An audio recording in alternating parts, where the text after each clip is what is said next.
Ngayon, paano naman kung yung tinutukoy ni sender ay sa security agency? Ilang buwan naman yung allowed ng batas na naka-floating muna sila habang wala pang panibagong assignment sa ibang kliyente.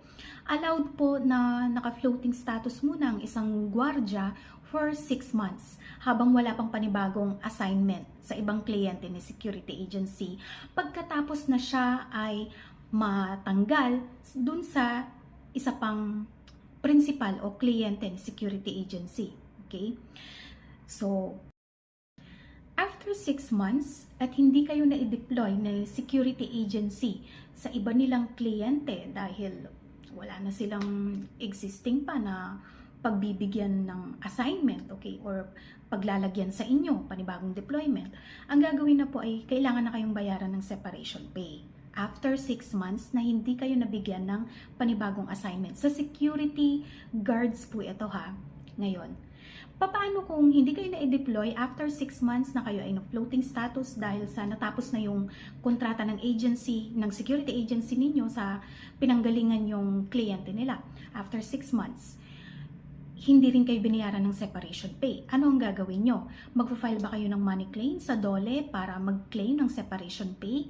Hindi po. Pumasok na rin po yung tinatawag nating constructive dismissal. Kasi po yung floating status ninyo ay lumampas na sa period na inaalaw ng batas na legally po pwede kayong ilagay sa floating status. Pero kapag lumampas na doon, magiging illegal na po. And pumasok na yung tinatawag nating constructive illegal dismissal.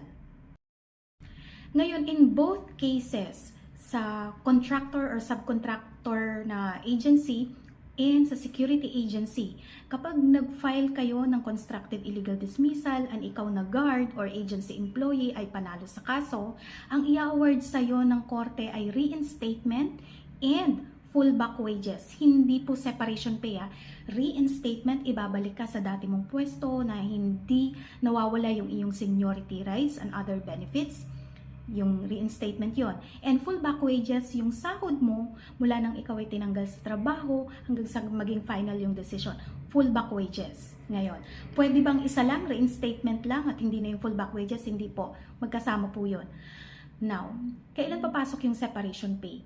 Kapag yung posisyon mo ay hindi na po pwedeng balikan ni employee kasi may na-hire na doon o kaya wala na yung position mo. So, imposible ka nang ma-reinstate. Dito na papasok ngayon yung separation pay. Okay? So, in both cases yon sa mga guards and then dun sa contractor na agency na tinatawag under DO 17.